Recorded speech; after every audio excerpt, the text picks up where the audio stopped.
This conference will now be recorded. Okay, so welcome back, guys. Welcome back to a fresh new session on credit risk modeling, and we were talking about this about the applications of linear regression. And one very important thing that we saw was that in the application of linear regression, there are three key areas where we generally get to see the applications. Right now, obviously, there can be more areas depending on the extent and how you define risk. Now, if you incorporate risk strategy, there would be far more areas where you apply where you can apply linear regression, right?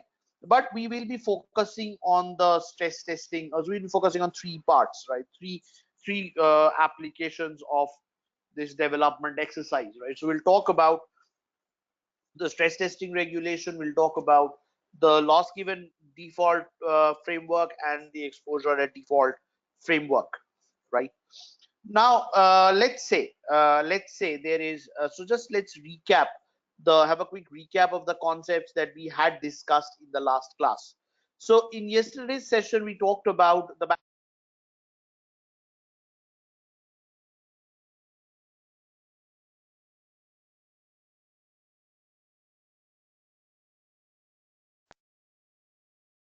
yeah. So basically what we did was we talked about the bank's financial statements, right? So starting with the bank's financial statement, we started exploring different facets of the stress testing frameworks. And we saw that there are two very important components of the bank stress testing. First is the profit and loss. The second is the balance sheet. Now, while I talk about the profit and loss statement, so the profit and loss, the P&L statement of the bank contains the income and the expenditure statement.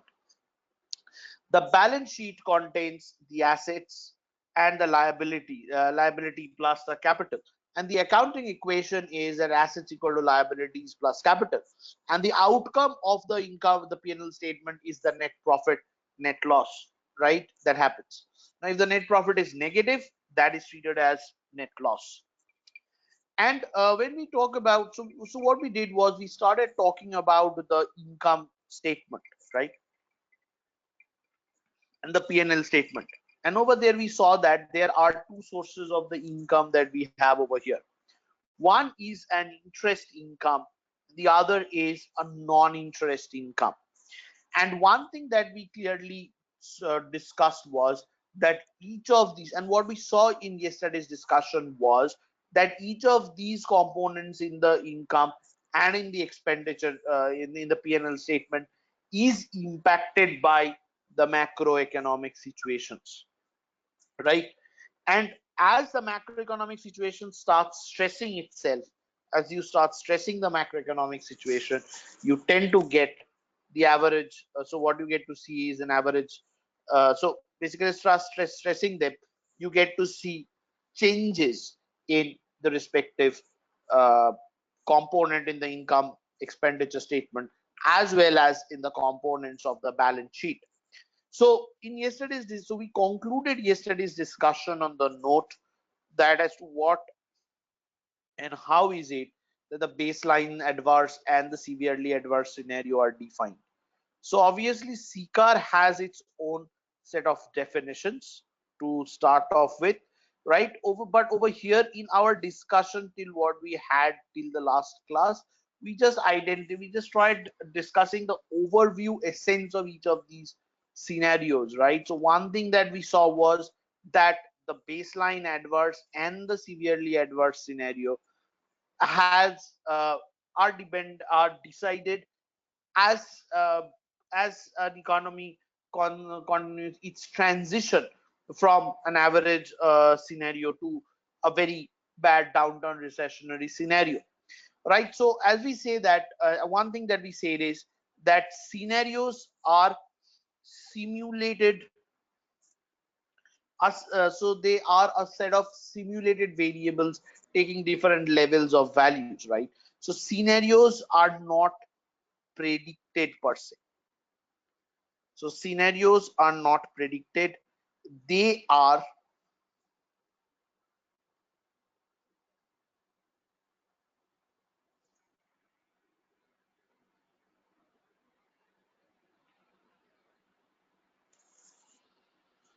So scenarios are not predicted, they are simulated.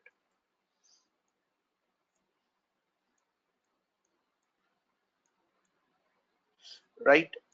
And for CCAR stress testing, each of these scenarios are provided by the Fed. Right? So what CCAR essentially requires you to do is it requires you to take 3 regulatory scenarios and 2 internally driven scenarios, and under those situations compare and contrast, and how is it that how is it that these variables would behave in relation to the macroeconomic variables, right? So when we talk about this income, so basically we have, as we have discussed over here, we have interest income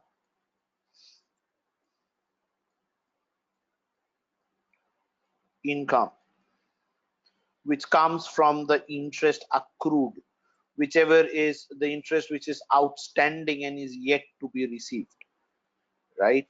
Then we have fee income.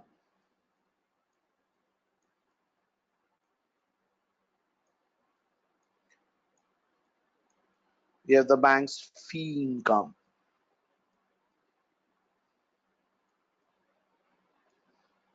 Then we have the penalty, the fines and penalties, income from fines and penalties.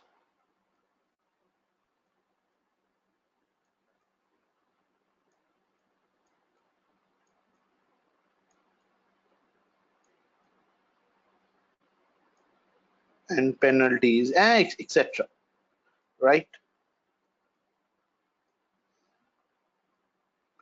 Penalties, and then there are also other income sources which the bank would also have. Let's say any intra-bank lending happens, so they get a fee or a commission or something of that sort. So any mergers, acquisitions happen, banks guide that process, and what you have is a commission or a fee which is earned. So you have commission, and along with that you have other different sorts of incomes, right? So these are the income sides. And so basically if you start looking into the income more granularly, you will get multiple heads and all. So there are multiple heads, and for each of these heads there would be a separate model which needs to be developed, right?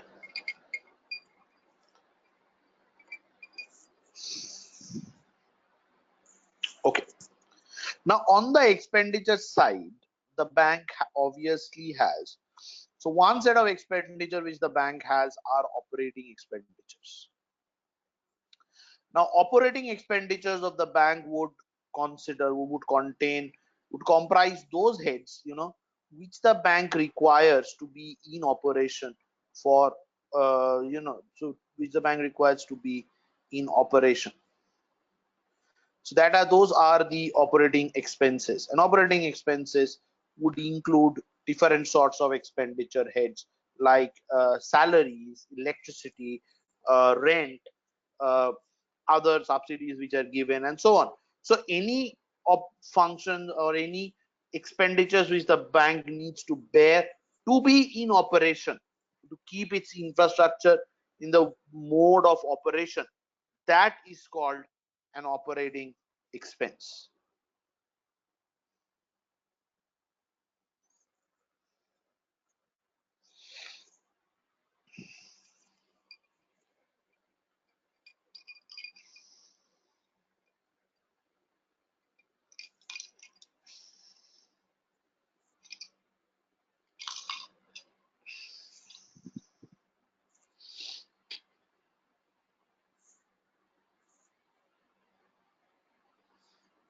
Then there are operating expenses. Now, another very important source of expenditure which the bank has is its allowances and provisions, because provisions are an expense for the bank. The bank needs to keep aside this provision, which allowances or provision against bad debts. So this allowance or provision is something which needs to be taken care of by the bank.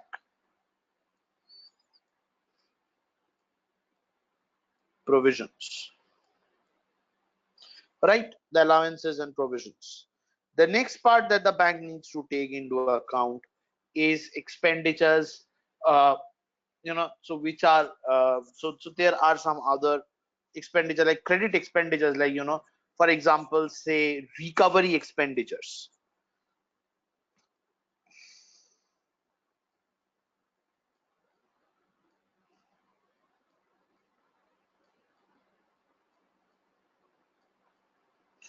So recovery or collection expenditures.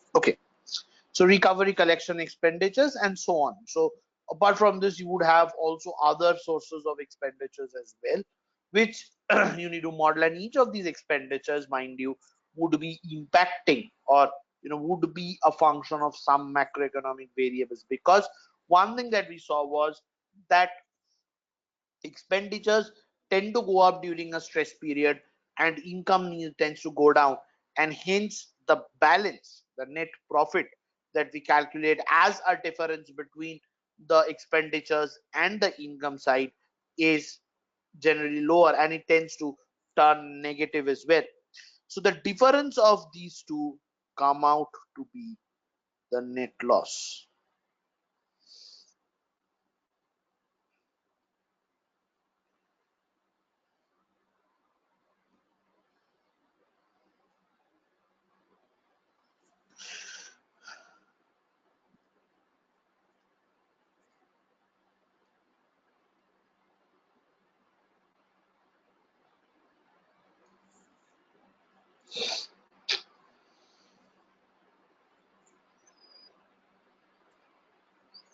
Okay, so this difference is your net loss, or as we say, your net profit.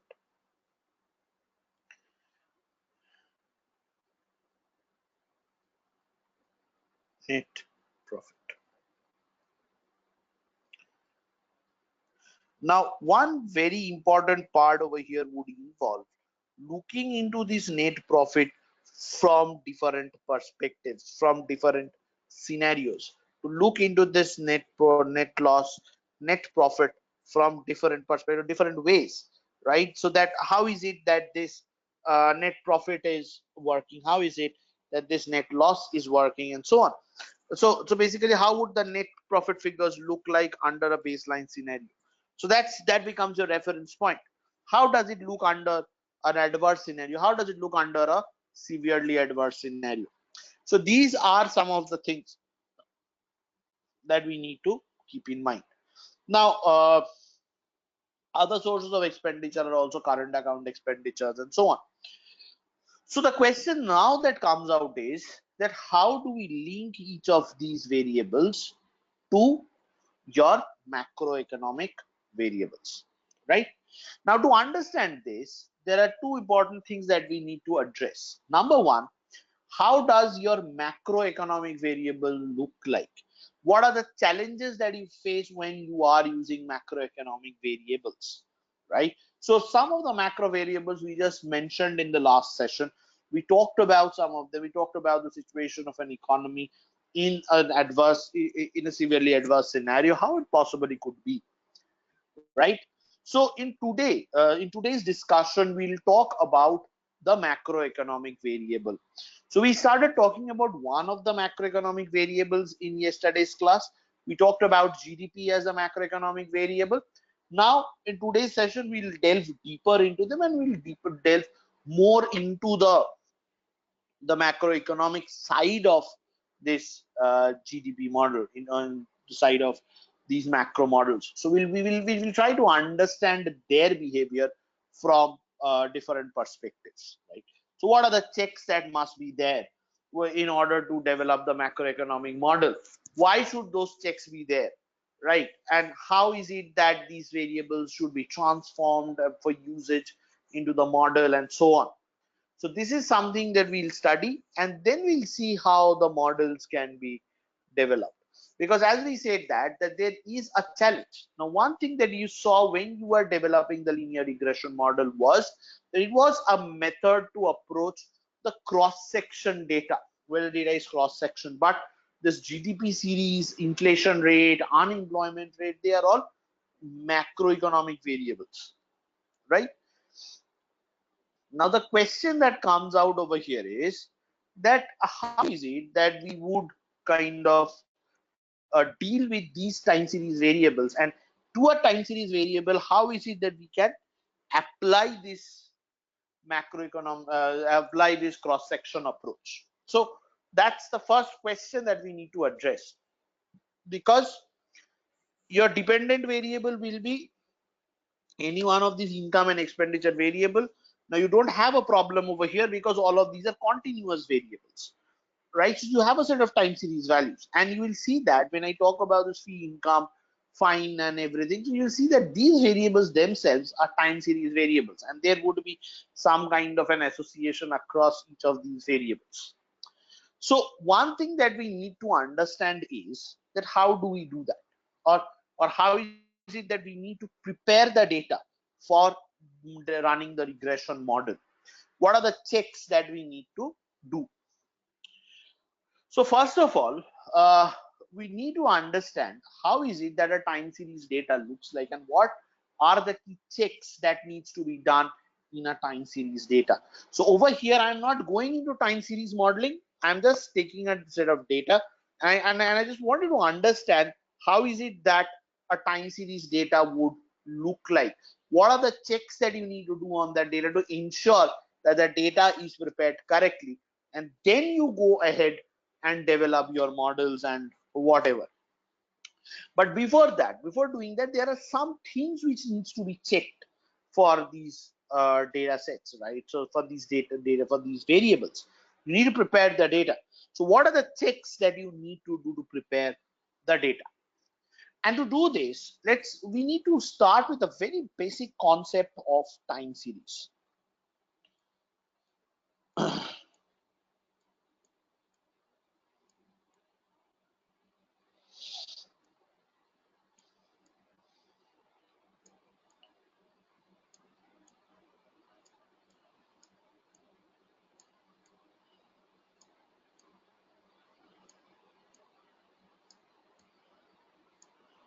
Time series.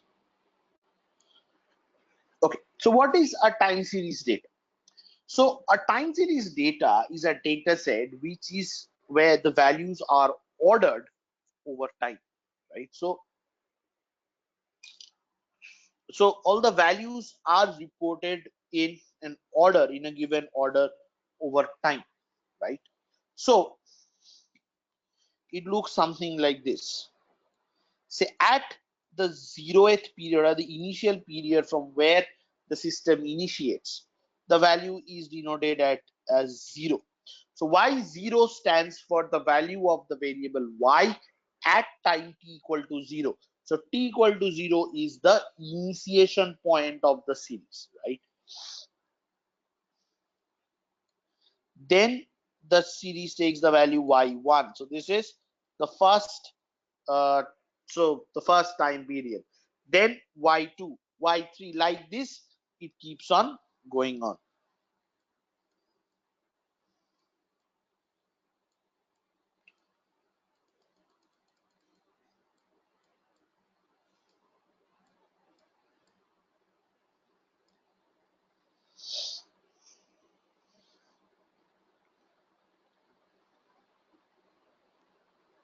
Right? So like this, there is a terminal time, right? Let's say yt. So yt is the time when the time series ends, or the historical data ends. And the objective of the time series models is to predict the values up to a time period of t plus h. So I would always want to make the prediction in the next 1 month, next 2 months, next 3 months, like this, next 12 months. Or if it is in years, 1 year, 2 year, 3 year, 4 year, 10 years, like this, or 12 years, like this. So in a time series data, the entire objective is to use that historical data, right, and to predict the values. Now you'll tell me, you'll ask me that, okay, in time series, whatever you are saying, so we do a similar thing in regression model. So how is a time series model then different from a regression model? Now in a time series model, your yt is not really a function of anything else, but it is a function of its historical values. So it is a function of y t minus 1, y t minus 2,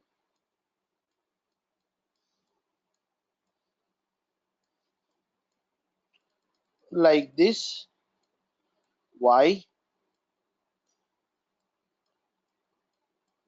t minus k. So so there exists a very basic difference between time series models and linear regression model. In a linear regression model, our assumption always is that there should not be a significant association between the dependent variable and the independent between the independent variables, right? So the VIF should be low. But over here in time series, you must actually have a significant correlation between the different lags, because if you do not have that significant correlation across the lags, then you cannot predict yt plus k as a function of yt. You cannot do something like that. So this is where you need to ensure that yes, all the lagged values are correlated, and this is where the biggest difference between a cross section model and a time series model comes in. Now, but for us over here, what we are doing is we are not really kind of trying to we are not kind of going to use the lagged values of yt's to predict the yt period. But rather what we are going to do is we are going to use such a time series variable, right? Such a time series variable to a linear regression framework. So one thing you can see is that a time series framework and a cross-section framework is about to come together. So we need to understand that first thing that we need to do is we need to understand that the variables that we are using to predict this yt is correctly constructed. So the feeder variables which go into the model to explain these income sources, expenditure sources are correctly constructed. So we need to understand some very important properties about time series models or about time series variables. So what are they? Okay, so till now, is there any question that or any portion which you have not understood? So the key question over here is to understand how these time series variables need to be appropriately prepared. What are the challenges of using these time series form of a variable to a cross-section framework? So that is the prior question that we have. Now from here, what we'll do is we'll try to understand what are the key properties that a time series variable has, and we need to ensure that those checks are correctly done in order to prepare that variable properly, so that the time series variables are properly prepared. Once you have prepared those variables, then you can go ahead and develop the model using a linear regression framework. So over here, you need to check two sets of assumptions. Number one, whether the macroeconomic variables are correctly prepared. Number two, whether the regression assumptions are correctly satisfied. So the time series assumptions need to be satisfied, the linear regression assumption needs to be correctly satisfied, and then you can develop the model, and then you go to validate the model as well, right? So we also talk about the validation checks of the model as well. So this is the framework that we need to understand, right? So first, the first of our steps over here is to prepare the macroeconomic variable. So data preparation of macro variables.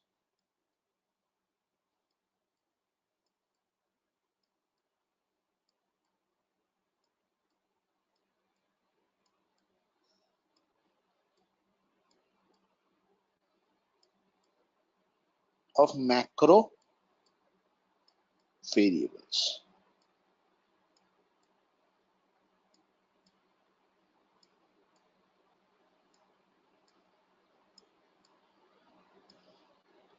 So the question that comes out over here is that if I want to do this, right, what are the things that I need to keep in mind for the macroeconomic variables, right?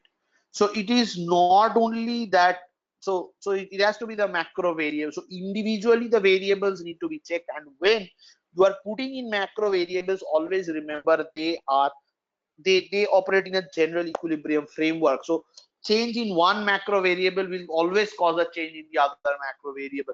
So there will always be a correlation amongst the variables. So we need to decide on transformations which will make these variables independent of each other.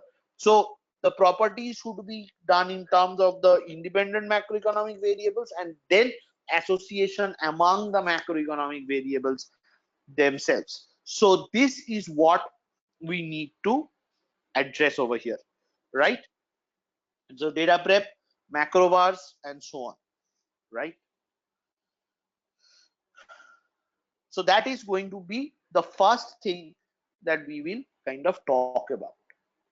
So before we talk about the key properties of the macro variable, let's first talk about one macroeconomic variable.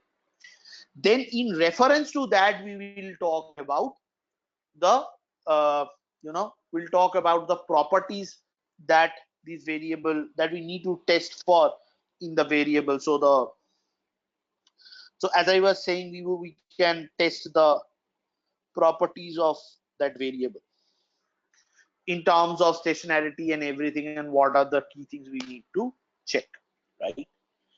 Okay, so guys, give me a minute's time, give me a couple of minutes time, I'll just be back and we'll get started with this part.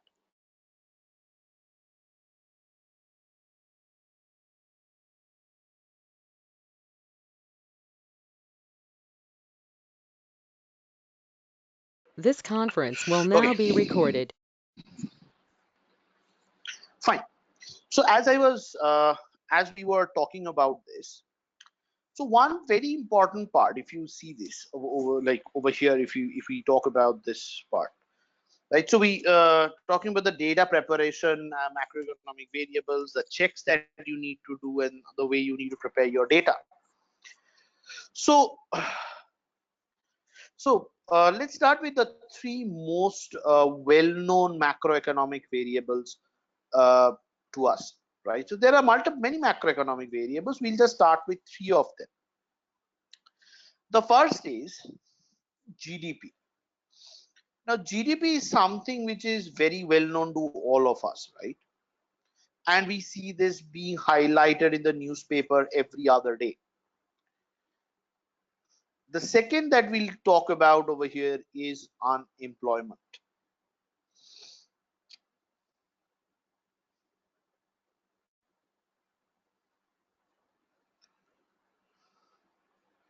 Unemployment. And the third that I have over here is, so GDP, there is unemployment, and the third that I talk about over here is, uh, let's talk about the interest rates, the interest rate in the economy.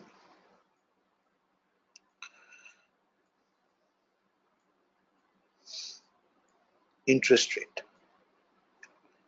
Okay. Now let's start defining each of the variables one by one, and from there we'll try to assess their respective characteristics, and through that we'll try to predict some of the issues that we can have while facing while working with these macroeconomic variables. So the first is your GDP. So what is GDP? GDP is defined as it's nothing but the gross domestic product.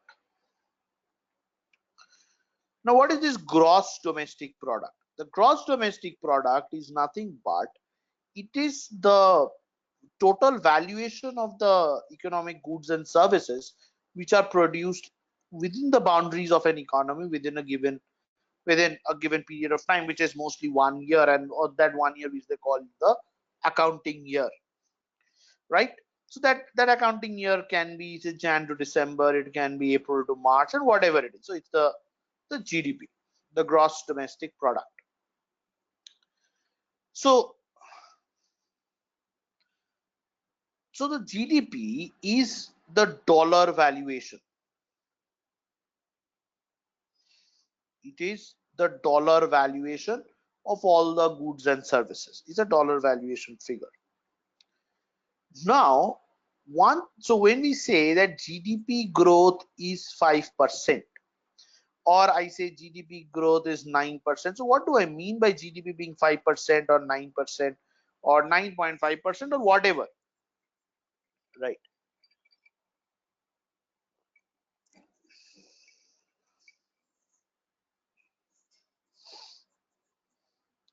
So over here, if you have a look, you will say that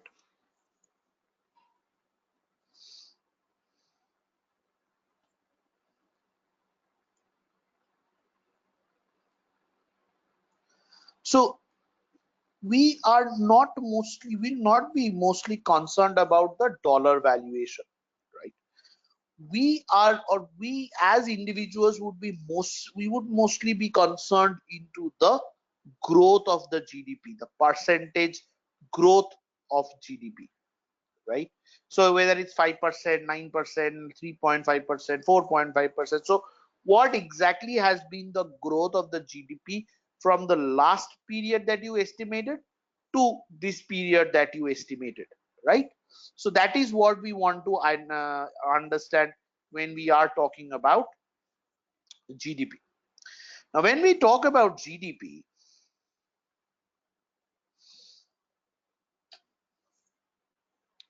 or GDP growth, there are two types of GDP figures or growth figures that we talk about. One is the nominal GDP growth. So the nominal GDP growth is the nominal value of GDP that we compute. Now, nominal GDP is the GDP which is nothing but the sum product of the price in price levels into the output. So it is P star Y. P star Y. The next that I have over here is the real GDP. Now the problem with the nominal GDP is that that figure will rise or may rise even if the output has gone down. In the let's say the economy is undergoing a period called a stagflation, right? So do any one of you know what a stagflation actually is?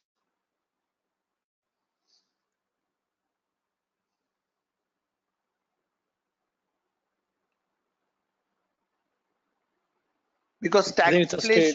stagflation is a situation which is mostly used in creating stress scenarios. Yes, tell me. Yeah, go ahead, Tanmay. No, please tell me. I think it's a situation where I think the inflationary situation is consistent over the years. If I'm not wrong. No. So stagflation is the sum of two things. Stagflation is a part of stagnancy. So there is a stagnancy in terms of output. So your GDP or your Y is not increasing, rather it is going down, right? And your price levels are increasing in the economy.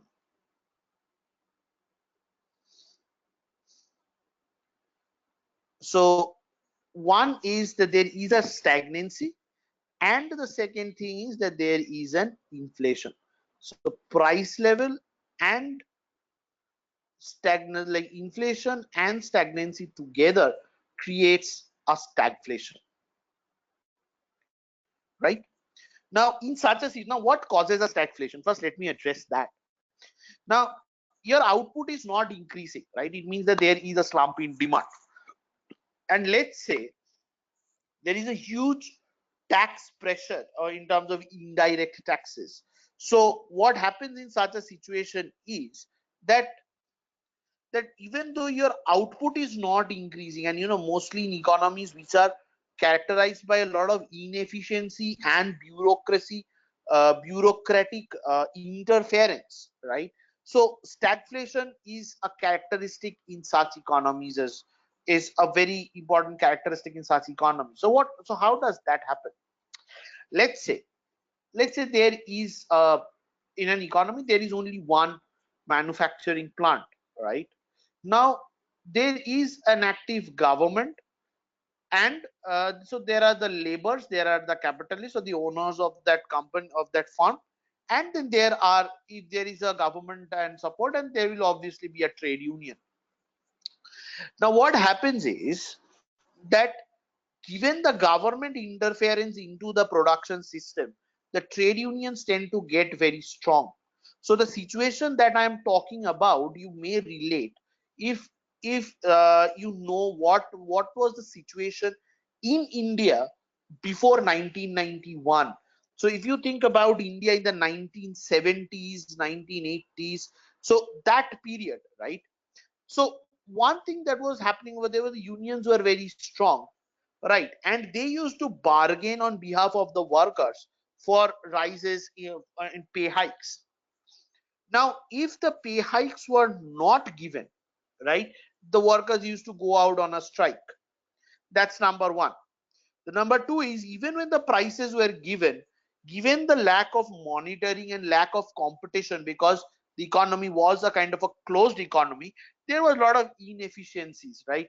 And I believe people who have seen the manufacturing sector or have been a part of the manufacturing sector and whereabouts, so you'd see that, or if you have seen, some of your parents working for the manufacturing sectors owned by the government, the PSUs, you would have always heard from them that these workers, they do not work. So what they do is, they used to come in, they sign off and they get out, go and come back later. So the production never increased to that extent, right?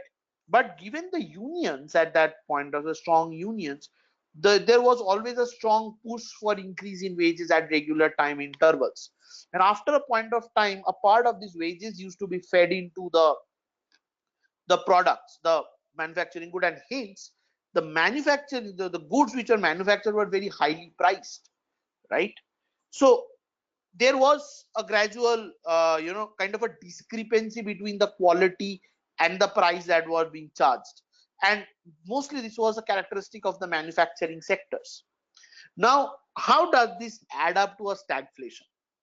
Now first of all, given that the quality was not up to the mark and that there were inefficiencies in the production processes, the output never increased. Neither the demand for the output increased to a large extent, nor the quantity of the output increased to that extent, right?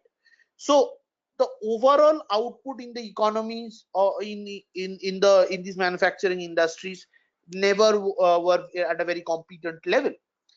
But at the same time, they were highly priced because of this wage price spiral which was always going on. So the trade unions to bargain for higher wages. If not given higher wages, there was a strike. To prevent the strike, some of the hike was given, that was transferred to the price of the product goes up, and it becomes more expensive, and the same thing goes on, right? Now with at a higher price, the inflation, that affects the inflation, Given the inflation, again the trade union bargains for wages, and this entire process goes on for a long period of time, and ultimately you see that your output is stagnating out and your price levels are increasing, right? So that situation is called a stagflation. And as a result, at that point of time, you would see that there were many government sectors, many PSUs, which were earning huge volumes of losses, right? And that during that period of time that I'm talking about in India, with reference to India, you will see that the output never increased to that extent.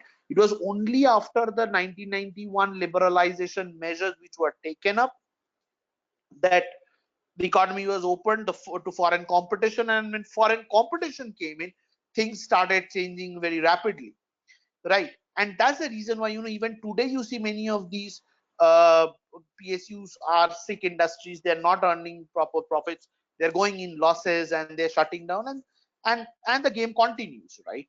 So that is a situation where your output stagnates and the price level rises because of increase in cost. So it's a cost push inflation followed by a process inefficiencies, which leads to a stagnating output and a rising price level. Now, added to this, there is always a high pressure of government taxation, indirect taxation, because indirect tax is something which is absolutely inelastic and cannot be avoided by anyone. So, and given those tax burdens and the cost push inflation together adds up, coupled with process inefficiency, which leads to the stagnation of output, totally leads to a stagflationary situation. Now, in such a situation, your Y may go down, but your price level may increase, right? And as a result, there is always a chance that the nominal GDP figure, number wise in dollar terms, may seem to have increased. But that increase has been because of the increase in the inflation. That is why nominal GDP is not always considered to be a correct measure of GDP. So whenever we are working with these models, right, whenever you are using any macroeconomic variable, it is always the real value that needs to be used. So that is the nominal GDP divided by the price level. Now, even if it's a stagflationary situation, in such a case, if I divide the GDP by the price level value, then I'll get the units of goods and services which has been produced. Now, if that is higher than the last time, then the real GDP increases, else the real GDP goes down. So this is divided by the price level, right? So it is always the real GDP that we are concerned about. Now,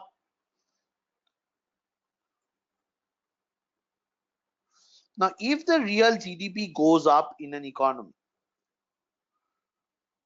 which is that variable which is most directly impacted over here?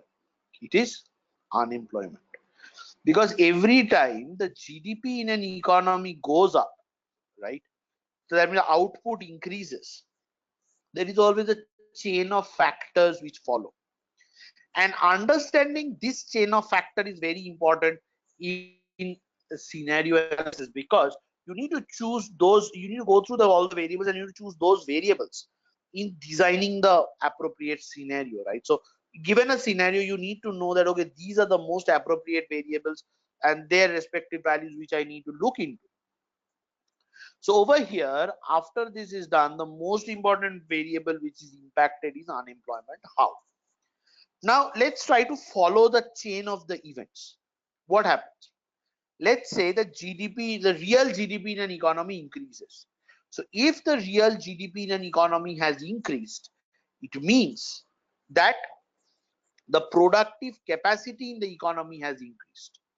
Now, if the productive capacity in the economy has increased, that means there would be a greater income which has flowed to the which has flowed on an average in the economy. This will increase the purchasing power of the individuals in the next run, and they will demand more and more goods and services. Now, given that the productive ability of the economy is fixed at a state, it will take some time to reach to that state, right? So for some time there will be an excess demand in the economy. Now given that there is an excess demand, the prices in the economy will go up, prices of the goods and services will start going up, right? And thereby when it when the supply finally matches up, the producers will be selling the same goods at a higher price, so there will always be a level of inflation. Now this is called a demand pull inflation. Because the demand in the economy has expanded, the GDP has expanded, we experience an increase in the price levels, and that's a demand pull inflation, and this inflation is considered to be a healthy inflation, right? So along with GDP, another variable which gets impacted, or which comes in, is the inflation rate.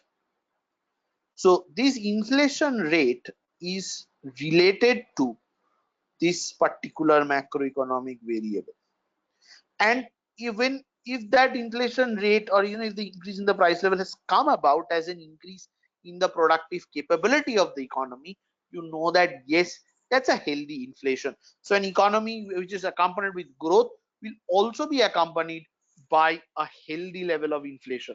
So now if your inflation is say in the range of 11 to 12% or 13%, that is an amber limit, and it's a measure of concern. But yes, up to 5%, 6% level, it is not an issue.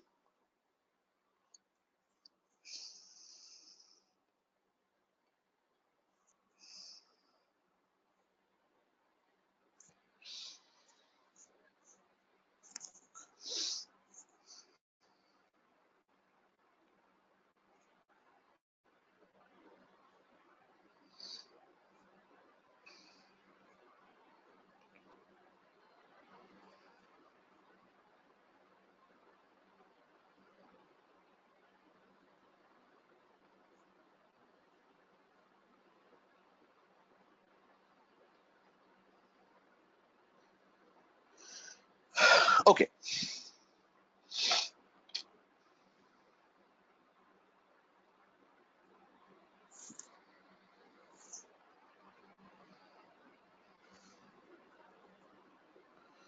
Fine.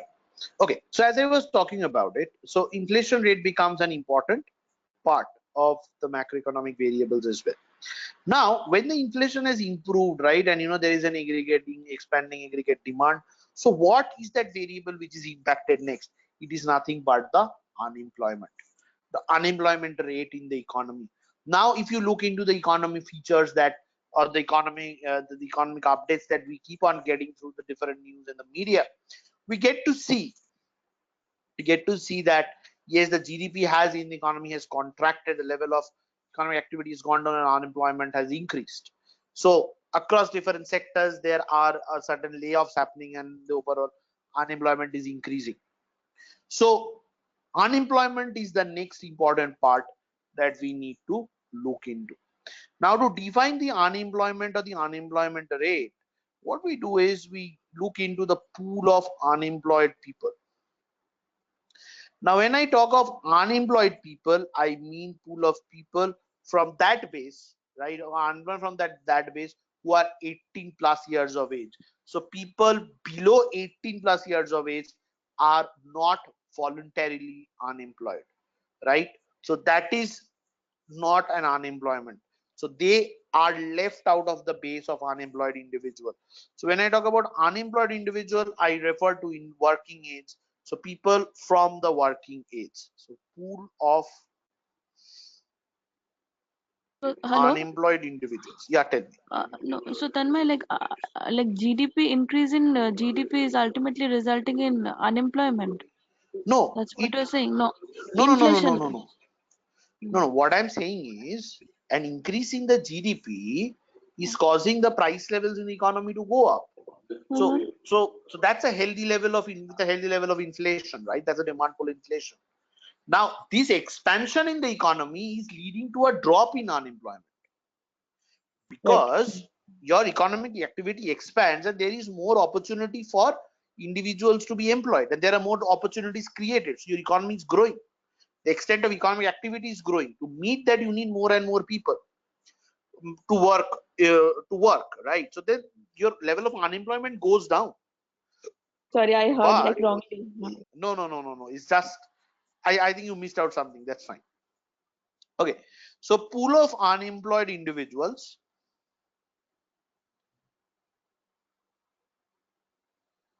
divided by the total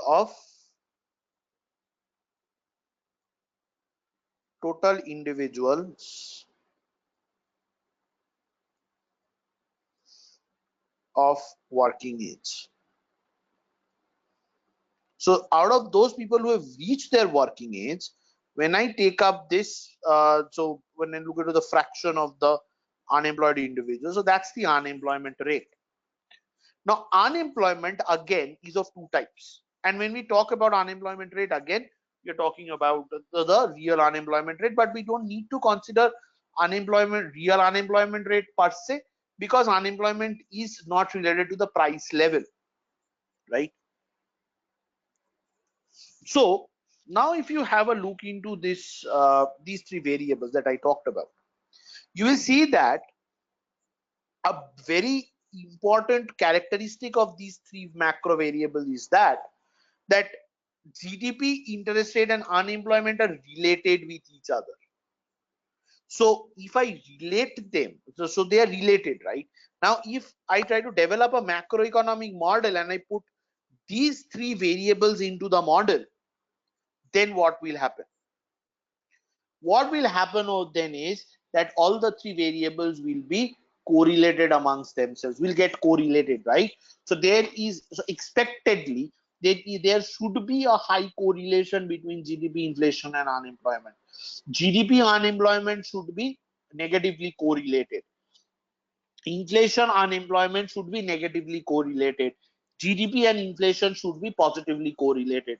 So there will be an element of a huge correlation between the variables. And when you run the model, develop the model, what will you see?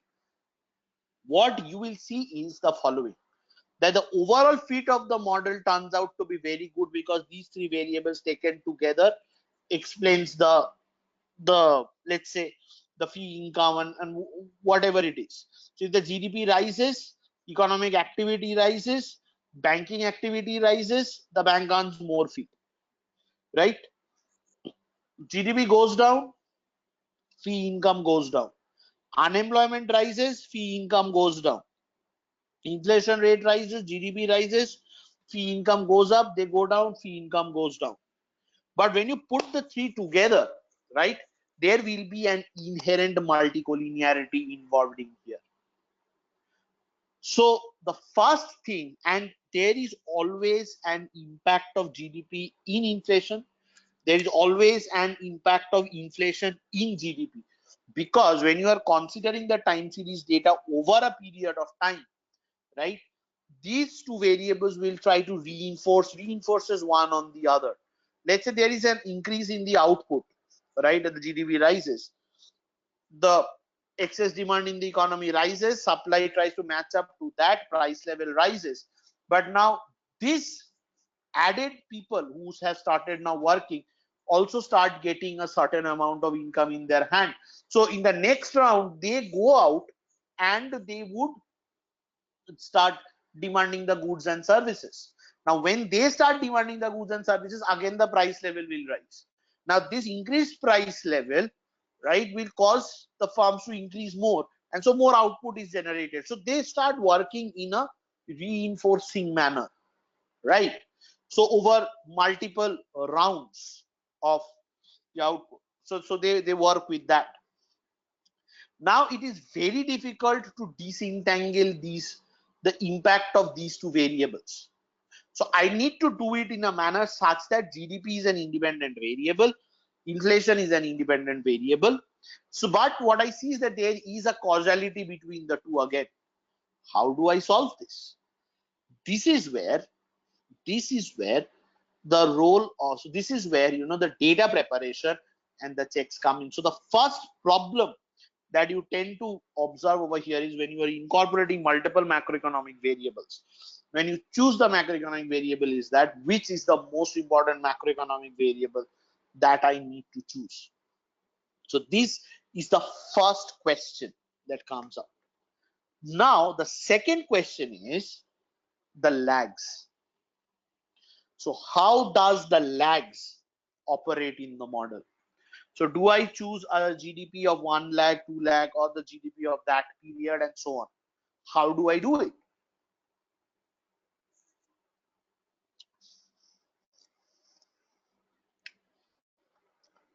So selecting the optimal lags is an issue, right? Now if I have to do that, so the second question is to choose on the optimal lags. The third question that comes out over here Then my is, lags as in yeah, like period. lags No. as in period. Let's say, for example, if the GDP rises today, right? So there will be a certain gap, right? So if the output rises today in the economy, the impact that you see on consumption and on credit demand will have at least 1 month or 2 months gap, right?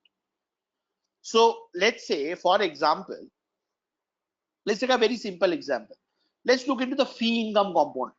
So if you have a credit card, you have to pay a membership fee. Now let's say the output in the economy rises today, right? So a production carries out for one whole month. The people get their salaries at the end of the month. Now what they do is, after which they go and take their credit card, or they start spending on their credit card or on any other card or something which generates a fee to the bank. So the time from when I apply for the credit card, I get the credit card, I actually spend the credit card, I spend on the credit card, and the membership fee is deducted. So the membership fee is deducted in the first cycle from the on the bill of the card, right? So basically, if I get my salary today, right, I need to show, or let's take the bank's procedure. To apply for a credit card, I need to show 3 months of salary slip. So the earliest I can apply for a credit card from the time I get a job is 3 months. So if the output in an economy increases today, right, the first credit card that I can book for myself is 3 months down the line. When I book it for the next 3 months down the line, I'll get, let's say, it will take 2 weeks for me to get the card, and then I spend on it, and there is one cycle. So the membership fee, the impact on the fee will fall, say, let's say 4 to 5 months later, when the economy actually saw an increase in the output and a reduction in the unemployment, right? So the GDP of the last quarter, let's say the GDP of the last quarter will impact the fee in the next quarter. So the fee in the fourth quarter of the year will be impacted by any GDP rises or falls in the last quarter. So there is a 3 months gap in the, so if the data is quarterly, it's a 1 quarter. If the assessment is on a monthly basis, there are 3 months gap. So it is GDP with the third lag which has the greatest significance, the greatest bearing on the your fee there. So the optimal lag that I have over here is GDP minus 3. So T minus 3th period. So there is always a gap, right? So so this impact has a difference approach. So the time from where, so let's say, for example, the interest rate in an economy is cut down, is slashed in the monetary policy. So it will take at least a quarter for us to observe the first impact of that cut. So the product markets, or any of these product markets, they operate on a difference approach. But if you have a financial market variable, that impact is a differential impact. It happens in a fraction of a time. So if the rate of interest in my economy, or rate of interest on investments in an economy, is increased today by, say, some bips, right, immediately funds will start flowing in, and you will see the stock market shooting up in the span of a few hours. So it's that quick. But if that same rate of interest is hiked on investment funds, or on loans on the banks, the fall in the output will take us 1 quarter to see, right? We need at least a quarter, like 2 to 3 months, for that impact on the output to be observed. So when you have a financial market variables and these product market variables in macro variables in your model, there is also an issue of differences in lags. So I need to identify the optimal lags first. Once I identify the optimal lags of the variables, only then can I identify that, okay, this is what the variables would look like, and then can I go ahead and develop my model, right? So the first question that comes out is that what are going to be the most important variables, because there is always a association among the variables. So that association first needs to get solved.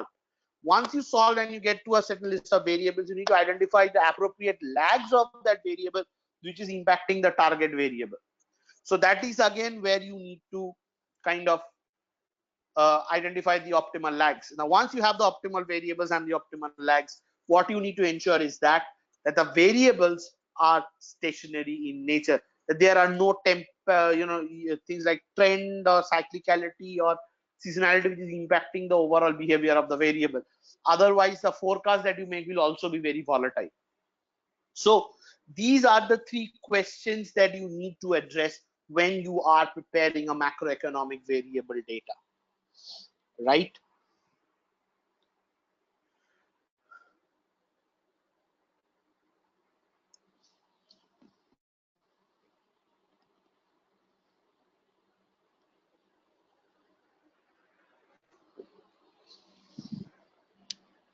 So any questions up to this part?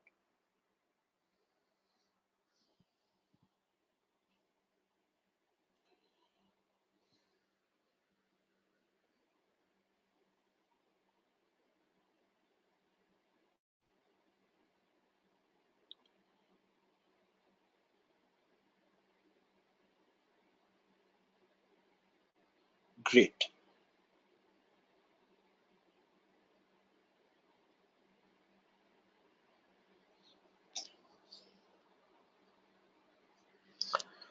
Perfect. Okay. So now, so one thing that you get to see over here is, so let's take up the first question over here. That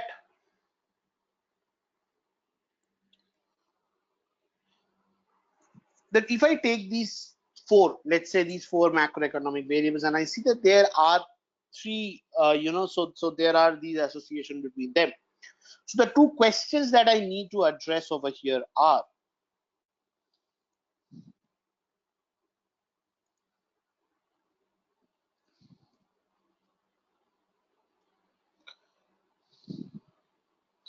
the part of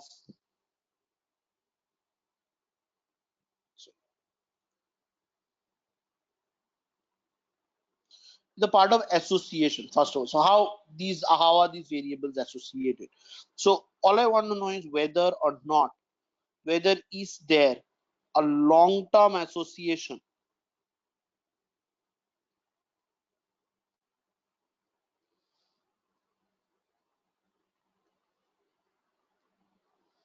across the variables.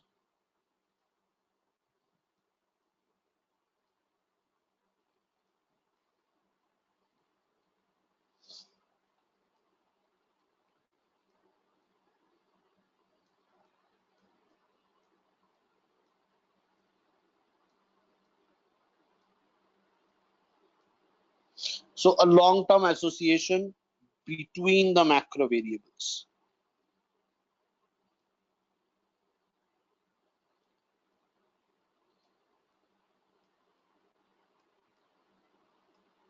Now, if two variables are not associated in the long run, right, it means that they are not really very correlated, right? But it is very difficult to find such variables, right? Because the macro variables operate. So when you are operating in a macroeconomic framework, you will have variables moving in more or less in one direction or the other. So there will always be a long-term association. Now, given GDP, inflation rate, and unemployment, right? My first question to answer is, should I incorporate all the three, or is it possible that I incorporate one and the other can be removed? So first of all, I need to identify that with GDP, which are the variables which have a long-term association. So I need to first of all consider them. Now from there, I need to find out that out of those two variables, which is the one that I'll use. So the next check that I need to do over there is the causality check.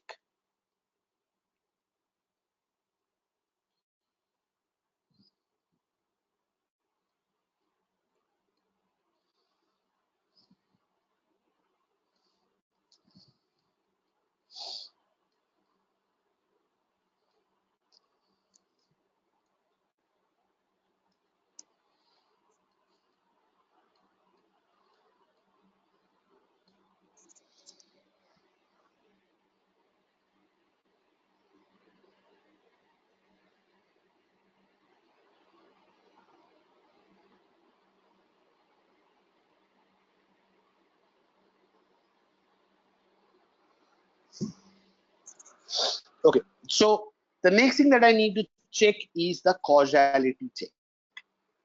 Now for this, there is a test called the co-integration test. Tanmay, causality check. Look, so basically you're trying to do like collinearity check. No. No, it's not a collinearity check. There is a specific check in this case for time series variables, which is called the Granger causality check. Okay. No. So we are basically trying to understand the dependency, like whether. Correct. So Okay. basically, the idea is, let's say I check the causality of GDP on inflation. So whether GDP influences inflation, and then I check whether inflation influences GDP. Now, if I see that GDP influences inflation, but the other way is not right, then I know that if I consider GDP, inflation is already taken care of. So first test, both variable passes, right? I know that GDP and inflation have a long-term relationship. Next level, does inflation check GDP? I explain GDP. Conversely, does GDP check explain inflation? So that is where the causality comes in. So if there is a one directional causality, then I'll take the variable x which causes y. I'll not consider y in my model at all, right? So that is why I need to do this causality check. So when I do this, so this check is done using the Granger causality check.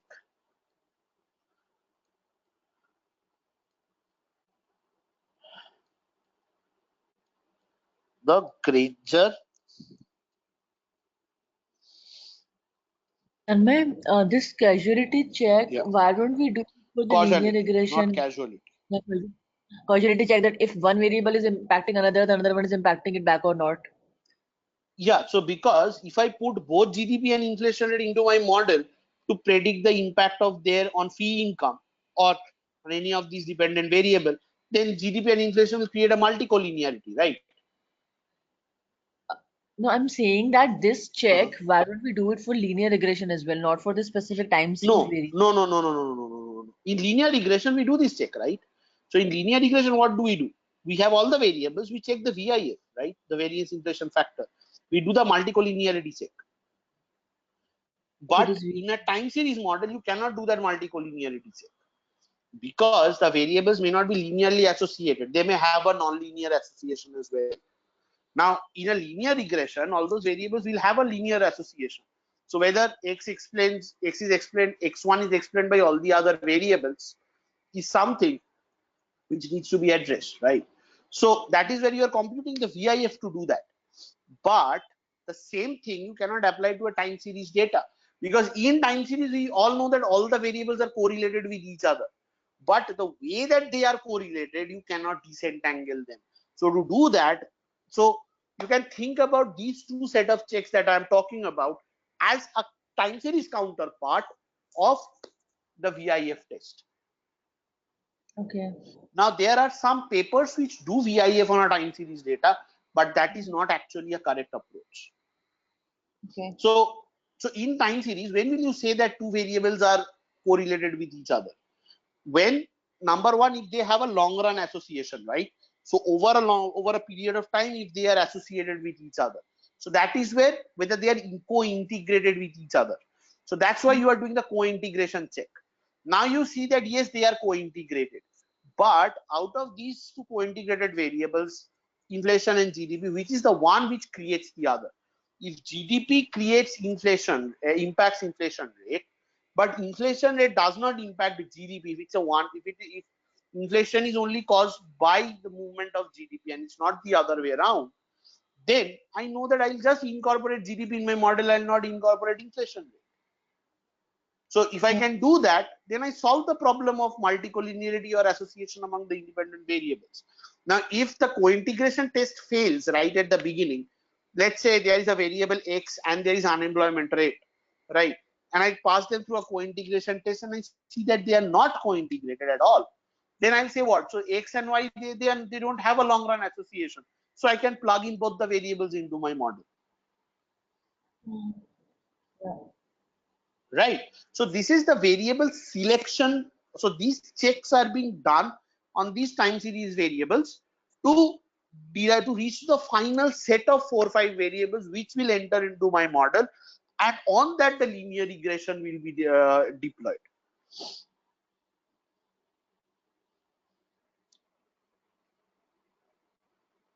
Tanmay, what is that name where you wrote like just It's called the Granger causality, or it's also Green. known as the Angel Granger causality.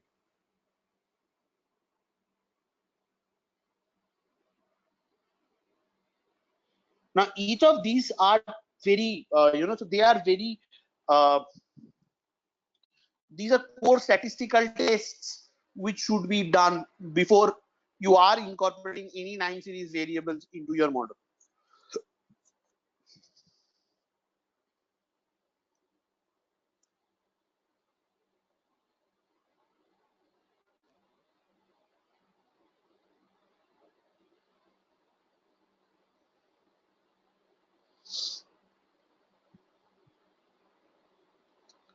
I think you are like even though you are, Yeah. but what I did like it was like not a good one, because in my organization I like did like correlation analysis, and then variables that No, were highly correlated were discarded based on the VIF and the no, like but you business can't do that, right? You judgment, right? cannot do a VIF. You cannot Hmm. do a VIF in a time series data. Why? Because any time series variables will always be correlated. For Right. example, Right. think about a cross section data. Think about a cross section data. So let's think about so let's say I'm trying to map estimate the employee satisfaction. So this is an example which I gave you. Employee satisfaction dependent on compensation, work environment, attitude of management, the innovation, scope of work, and so on. Now, if you have variables like say CTC, incentive, bonus, right, working hours, like like work politics and so on as variables, right?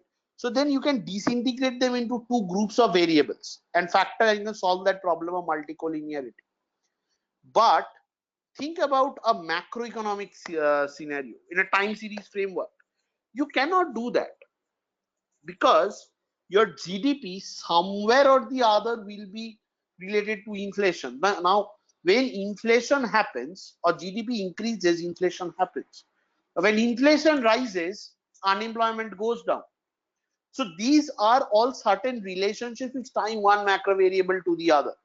Now, if you are doing a correlation exercise, you'll always, for most of the cases, you will get a correlation, a high correlation, right? Now, it's very difficult to get a low correlation across macroeconomic variables. Now, if you have a substantial size of macro variable, now one problem with the data is, that you don't get too much of macroeconomic data. At max, you will get data from a 1990 to say 2017. So it's like 27 years of data, 27 data points. Now to develop a proper time series model, you need at least 50 to 60 data points, right? Now that's like 50 years of data, 50 years of macroeconomic data. So now if you use 50 years of macroeconomic data, right, so you will get the 50 years of fee income data from the bank. That's not a problem. Now if it's a old bank, right, but to get 50 data points is very difficult. Now, if we have quarterly data points for 27 years, then that's a huge data again, right? Now, if you have a proper data set, a proper data of proper size, then using these measures is very important. So these are the actual tests that you do, right? So in US, the data is very structured. So I am talking about these tests because I am talking about stress testing and CCAR, right? In US, the data points are very, very, very structured, and you will get, if you go to the National Bureau of Economic Research website, you can download like 100 years of data for them as well, right? Now, which is not a possibility in the Middle East markets. They came to know about these concepts, let's say 35 years back. So at the max, you'll get 30-35 years of data for them, now, which is again also not always available. So if that is not available, then doing correlation VIF is the only option, but that's not the correct way again, right? Given data limitations, they may be acceptable, but they are not the correct methods. The correct method is co-integration, doing a co-integration first, doing a Granger causality, then doing an autoregressive distributed lag method to get the optimal lags in the series. Now, for the optimal lags, you can do a correlation exercise. That's okay, that's acceptable. But the actual approach is using an ARDL distributed lag framework and identifying the optimal lags. Right, now, once you have done all these three tests, now you know that which are the variables which should have entered into the model, what should be their optimal lags, and then what you do is you now test whether the variables are stationary or not. Now, if they are not stationary, then what you can do is you can make them, you need to convert them into stationary data. So that is the next part. Tanmay, Right. just to summarize, so first is like you said, like whether a long-term association is there or not. So which is the Between two co-integration variables, between right? two variables, which is the Now think co-integration. about it like this. Now think about it like this. You have 26 variables, right? From Mhm. there, you need to zero down on 5 or 6 variables on which you will be developing the model, and you will be trying out multiple transformations on them, right? So out of the 26, if you need to reach to 5 or 6, you need to go through a variable selection process. The first thing is, which are the variables which have long run associations among themselves. You can first find them out. Okay, you say that, okay, fine, inflation, GDP, inflation, unemployment has long run associations. Now, out of these, which is the variable who is impacting whom? Now, if GDP is impacting the other two, I'll not consider the other two. I will take the GDP variable, right? So with that, I come to a set of final variables. Now, which lag of that GDP is impacting the fee income? So so is it operating at a lag value, or is it operating at a continuous, at a instantaneous point of time? Obviously there will be a lag, right? 1, 2, 3, whatever lags are there. So the third point I need to identify is what should be the optimal lag. So the third question is to identify the optimal lags. I have done that. Now I reach to a set play point where I have the optimal variables and their optimal lags. Now I need to know whether these variables are stationary. Can I use these variables for model development? Now, if there are any temporary variable fluctuation in these variables, I need to remove them away from my data, from these variables. Then what I do is I have these set of variables, all the temporary components are removed. Now the variable, only the fundamental value, the average long run average behavior of the variables are there with me. Using them, now I'll predict my predict the movement of these variables, and I'll get my equation. Now, once I get this equation, I'll backtest this equation and I'll check for accuracy of them. Then I'll check whether its rank ordering is holding or not across the scenarios and everything. And then I'll validate this. So I'll validate the final regression equation.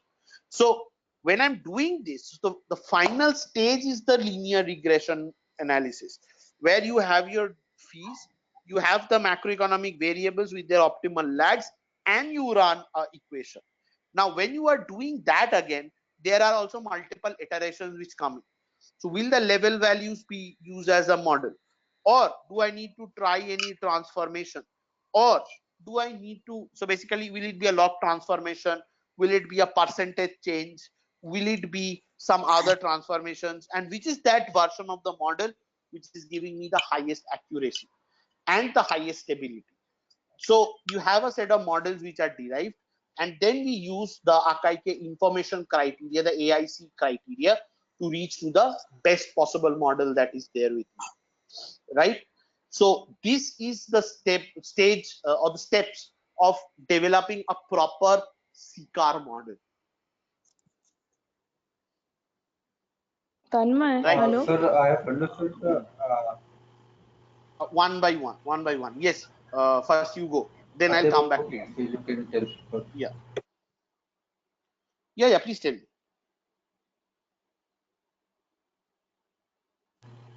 Devo, are you asking? And then I can ask. Yeah, No, Sushil. no, you carry on. Yeah, Sushil, please carry on. Sir, my question is, we have understood the steps, but I have one doubt that how do I get the long run association between the variables and the Yeah, so I'll optimal talk about the lag? co-integration test. I'll talk about the co-integration test. Right. Okay, sure, sir. So first get the framework in mind, then I'll take up each of these tests. So there are a lot of tests to be talked about. Sure, sir. Yeah. Yes, Devosmita. Fire. Yeah, I'm just trying to confirm my understanding about the Yeah, tell framework me. what you said. So just rephrase as in first you are finding the optimal variables through this co-integration test and Granger causality, right? Right. So the So first question is, why am I using the co-integration test? Because I want to, among all the macroeconomic yeah, variables that I have, I want to right, know that which are the variables which has a long run association. right, Because if a right. variable has long run association, then both cannot be used. I need to use one of them. So from there, I filter out those variables which have a long run association, right? Then I go to the next step. So what is the next step? Tell me. Finding the appropriate lags. So No, which lag is no, no. I have the two variables which are the set of those variables which have a long run association. okay, Now I next want is to the know, right. yeah, Which variable to the Granger explains we'll do which the one, right? causality check. Yeah. Correct. So Right. after this, I do the causality check. Correct. Yeah. After Right. that, now once I have found out that okay, these are the set of variables in my model, now I need to know which is the optimal lag. So the third check that comes out over here is the optimal lags. Right. Uh, yeah. And Now, then once I have identified the optimal lags, now I need to know that. So when I'm doing my predictions, right, I need to ensure that the variables are stationary. This is a very key check. Or you can do the stationary check right at the beginning, but the problem there would be that if you do the stationarity check right at the beginning, you have to do it on a larger number of variables, right? But that may make your next steps a bit easier. So you can find out the optimal lags, and then you can do your this check. So whatever way it works, right? So let's put stationarity first. So let's say that we'll do the stationarity check first, and then we'll start off with, so out of those variables which are stationary, once we have stationarized the variables, we can start with co-integration, Granger causality, and then do the optimal lag. So we can do it both ways, right? The ARDL lag approach, autoregressive distributed lags. So now the first question, that basic question comes out over here is that what is stationarity of the macro variable, right? Now, why do I need to make a macro first of all a macro variable stationary? So do I assess the stationarity of all the 26 macro variables, and then do I go ahead with the others, right?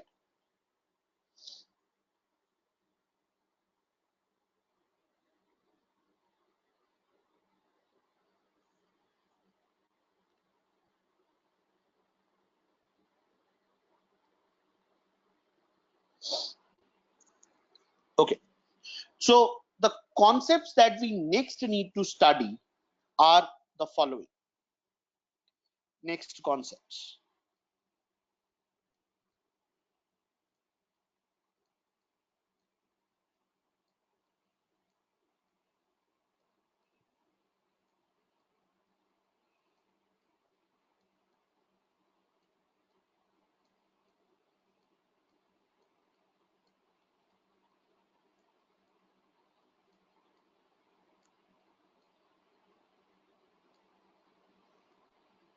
First is stationarity.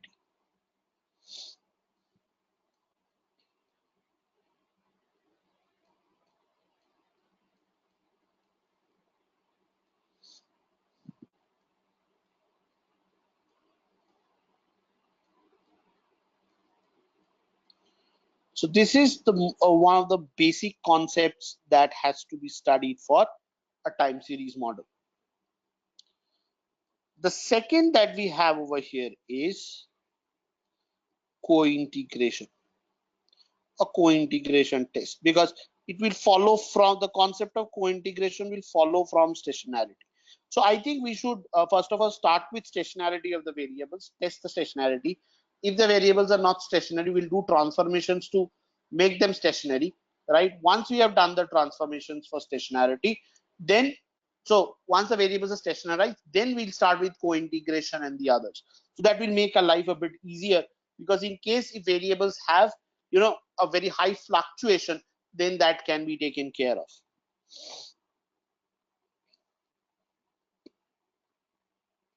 Tanmay, one thing. Yeah, So we are. So I'm just trying to get the like end picture, as in say, so like this is one part. Say we have selected the macro variable. Say GDP is the only variable at lag 4. correct, Just for correct, example, okay. So right. now, so what is like we are doing a separate variable selection for the macro variables, and another we have another data set main where we have the other variables where we have again variable selection has been done. So now these macro variables we are like just will say only GDP has come out to be at lag 4. So I just append it with the other variables in the data set, and No, then no, no, no, how no, I create a no, no, no, equation. no, no, no, no, no, no. No. When you are Okay. creating the equation, so we are creating, so the dependent variable, let's say I'm doing it for the fee, right? And GDP has been the only significant variable which has come out with the lag 4 or lag 2, let's say. So now when I do the linear regression, so my dependent variable will be the fee variable, and this one and GDP will be my independent variable. So in a stress testing exercise, all I want to know is that when the macroeconomic variables change, how is it that my income statement and my balance sheet components are getting impacted? So with fee So is my here the dependent or independent variable? dependent variable. So I want to know how is it that the fee will change, the fee income of the bank will change as the economy changes from a baseline scenario to an adverse and to a severely adverse scenario, right? So my dependent variable is the fee income, and the independent variable are the macro variables. No, what was the initial objective? Like the objective of this piece. It's not a loss given default. We are not trying to do, right? No, no, no, No. no, no, no, no, no, Oh, no, no, sorry. no. I'm It is a just stress testing model that we are talking about. okay. And what is the say? Give a like hypothetical business objective. So what you said, we are So trying to do my what? objective is my object. So this is what I discussed yesterday, right? That my objective is that, see, the PNLs, I have my PNL statement, right? And there is the income component. And within the income component, there is interest income, there is non-interest income, right? And I know that this interest income, the interest earned, is a function of the macroeconomic variables. And how is it a macro function of macroeconomic variable is something that we discussed yesterday. So what I want to know is that when my economy is such that it is in it's a baseline situation, it's at an average situation, how is my interest income looking like? Now, when it worsens to an adverse scenario, how does my fee income move? So obviously my interest income will slide down, right? Because the riskiness in the economy has increased. Now, when it further increases to a severely adverse scenario, how is it my how is it my interest income, interest earned is looking like? So over here, I'm trying to look into each of the income, each of the components in my income and expenditure statement, and resultantly in my balance sheet. I'm trying to understand how is it that each of these figures are changing with respect to changes in the macroeconomic variables. And that is why we are doing so much of variable selection on the macroeconomic variables, right? So when you are doing a loss given default model, so there are behavioral variables which you already have. So it's much easier in that respect. But over here, I am trying to apply a cross-section methodology on a set of variables which are time series variables, right? So that's why what we are trying to do is we are trying to basically kind of we're trying to develop a variable selection framework for the macroeconomic variables, because think about it, I just cannot put in two variables arbitrarily, right? Because when it goes out to the Fed is going to ask me, why have you taken these two variables? Where are the other variables that is gone? So CCAR talks about like 40, 60 variables, 40, 60 odd variables. Now, when you are doing a CCAR divides all its variables into two parts: internal variables, external variables, right? So internal variables are variables which are internal to US. External variables are variables, macro variables of other economies which impacts US. Let's say today UK enters into a recession. US has certain trade dependencies with UK. So how is that going to impact the economy of US, and how is it that the banks are going to be impacted by that? So over there also you need to have a set of variable selection, right? And you need to finally reach to a point where you tell Fed that, hey, look, this is the way I had selected my variables, and in each stage I removed the variables, and because of this reason, and finally what I have over here is this, right? So I need to give the Fed a proper variable flow down, a variable waterfall, telling him that this is the reason I removed I started with 60 variables. I removed these variables because of so and so reason. I reached to this number of variables. From there, I removed them because of this reason. From here, I removed them because of this reason, and I landed up with 12 variables, which is entering into my model, which will be further, which has to be further removed because of so and so reason in the regression model, because of so and so reason in the regression model. Finally, I have ended up with 4 variables, 4 macroeconomic variables, which are key variables impacting my fee income. 5 macroeconomic variables, which are impacting my interest income across all scenarios, and they have satisfied the rank ordering and everything. So that is the framework that we are trying to develop over here. And for doing that and to do that variable selection, I am passing you through all these steps, right? So my ultimate objective is to find out those macroeconomic variables which are impacting the income statement, which are impacting the heads in the expenditure statement, those macroeconomic variables which are impacting the variables in the balance sheet variables. So the explanatory variables in this model is only the macroeconomic variables, right? If we have some other variables also, it can happen, No, right? you Here. would not incorporate them.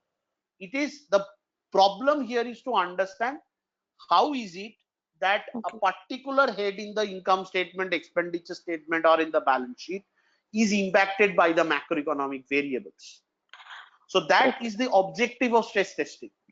Okay, CCAR only stress testing models only deals with the macroeconomic variables. Correct. Not Correct. okay. I thought macroeconomic plus the other also. No. No. It's not Okay. like that. Okay. It's not always like that. Mhm. But sir, in Right? our LGD model that I've been developing in my office, we have Mhm. been using the loan level variables as well as the MEVs, means Correct. macroeconomic variables also, So combination of both. is it a Basel model or is it a IFRS 9 model? CCL That's model, a sir. CCL model, right? So it's because it's a CCL Right. model, that is why you are using the macroeconomic variables. Along with the loan level variables. The loan level variables will be there. Plus to that, you are using Okay. your macroeconomic variables Yeah, the same because one it's a as a. Sorry, sir. CCL model. It's a provisioning model, right? So the LGD the loss given default that you would have would be changing with respect to your macroeconomic variables. But for a Basel LGD is always a very conservative estimate, right? It's always the downturn LGD which is taken into account. So anyways, it is like kind of a downturn LGD, and hence you do not see macroeconomic variables entering into a Basel LGD model. So it enters into the CCL model because CCL is a provisioning model. So CCL is the IFRS 9 counterpart, the US counterpart of IFRS 9, right? So IFRS 9 is the impairment standards published by the International Accounting Standard Board, and CCL is the one which is published by the Financial Accounting Standard Board, FASB, under the GAAP principles. So CCL is similar to what IFRS 9 does, but in IFRS 9 what we generally do is, banks which have a Basel LGD, so we just strip off those discounting and the conservative factor, and we reach out to the Basel to the to the point in time, I mean to the IFRS 9 LGD. So but if you are developing it as a model separately, then yes, you will have the loan level information, the account level informations, as well as you will have the impact of it on the macroeconomic variables. So for LGD that's fine, but for stress test, tell me. Actually, no, I just trying to relate. I also did for yesterday. I told you, PD stress testing.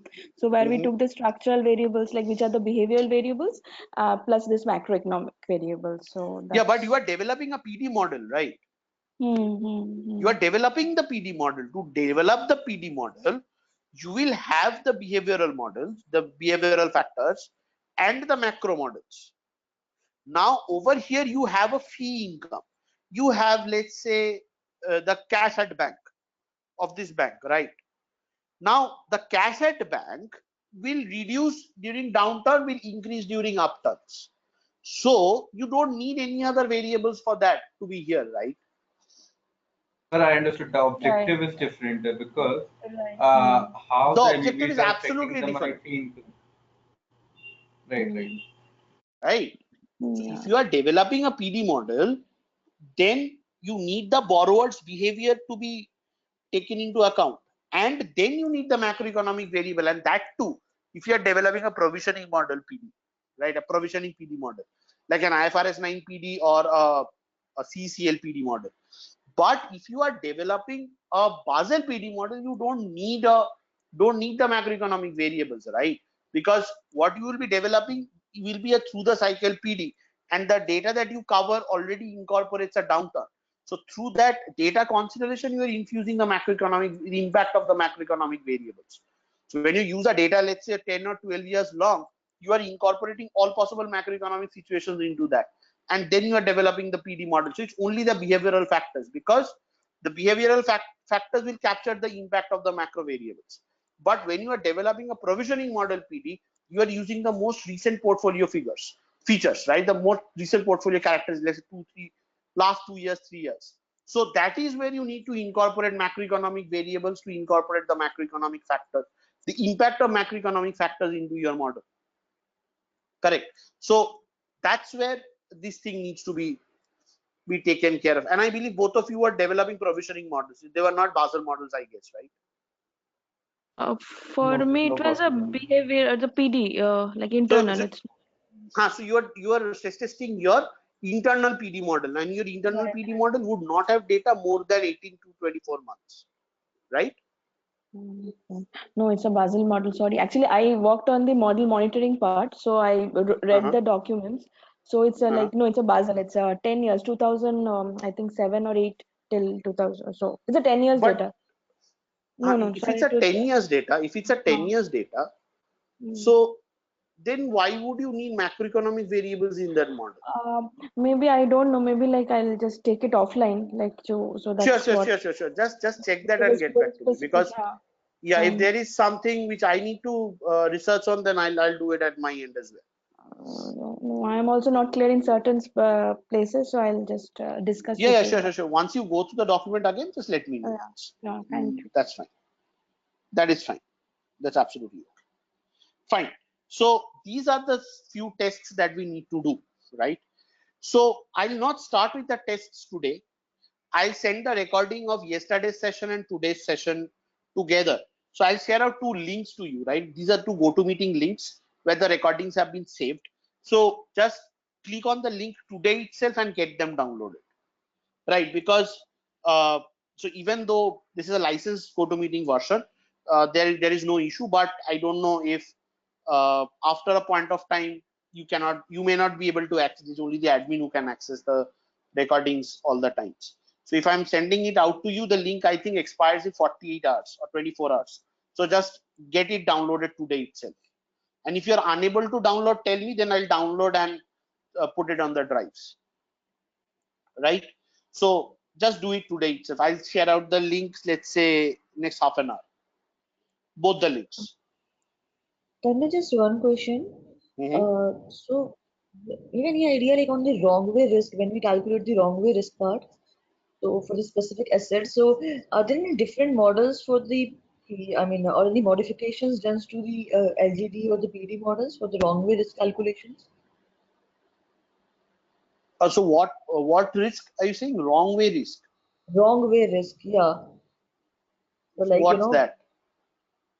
so it is I don't know this. What is this? wrong way risk is when the exposure increases, the probability of default of the counterparty also increases at the same time. Huh. So in that situation, whenever we calculate RWAs, so in that situation, I mean the risk-weighted assets amount increases, and to Huh. capture that part, Yeah, so they take. this is a very common behavioral modeling feature itself, right? So basically, when you are developing any behavioral model, so Mhm. the amount of the loan that you have taken and the duration of the loan that you have taken enters into the model as an explanatory variable. Because the higher the loan amount that you have taken, everything else remaining unchanged, a borrower with a higher amount of loan is always more risky because his exposure is more risky. His exposure is always greater. On the other hand, given everything else remaining unchanged, a borrower with a higher duration of loan is considered to be more riskier because the exposure that he has, let's say there are two borrowers who had taken 40,000 loan, one for 6 months and the other for 10 months. Now the borrower with 10 months is more riskier because he'll always have a higher chances of not repaying back because the loan is exposed to him for 4 more months. So that way, that relationship always holds, Uh, so and Tanmay, his the RWA will be higher. no, Tanmay, so this wrong way risk is occurs with specific to the market risk. So as in it is the systematic risk. So whenever so anything or the economy goes down or the macroeconomic variable changes, Uh-huh. so Uh-huh. that the correlation between the PD and the EAD changes, and that is captured in wrong way risk. Okay. So somebody asked me this question in one of the interviews. So they were like, "Hey, do we have any Okay. different models on that?" So I was not sure on that. Do you have different models? I just know that we take maximum See, I LGD. am not aware of this wrong way risk concept. I'm not really aware of that. Okay. Okay, yeah, then no problem. Right? Okay. Fine. So just go through these concepts, right? So in the next class, we'll discuss this concept and we'll do the regression hands-on. So I have the CCAR data with me as well. So we'll do that. And after this is done, we'll start talking about the loss given default and all, and we'll do all these tests hands-on in the next class. So co-integration, Granger causality, and all these tests we'll do hands-on, right? But just go through these two recordings over the week, and then we'll take it up.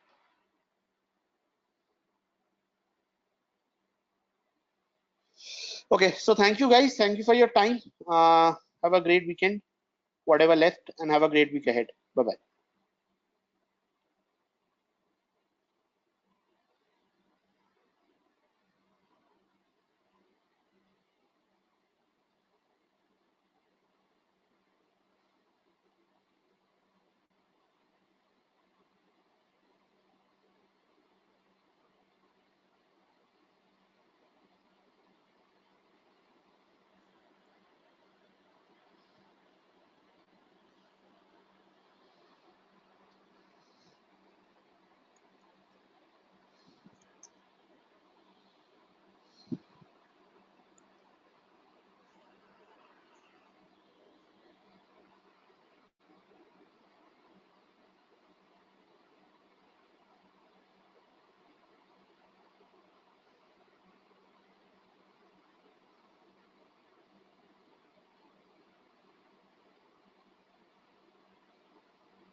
লিখবে অনেক বয়সে গিয়ে, তখন যে তাড়াতাড়ি কি করে shooting করতে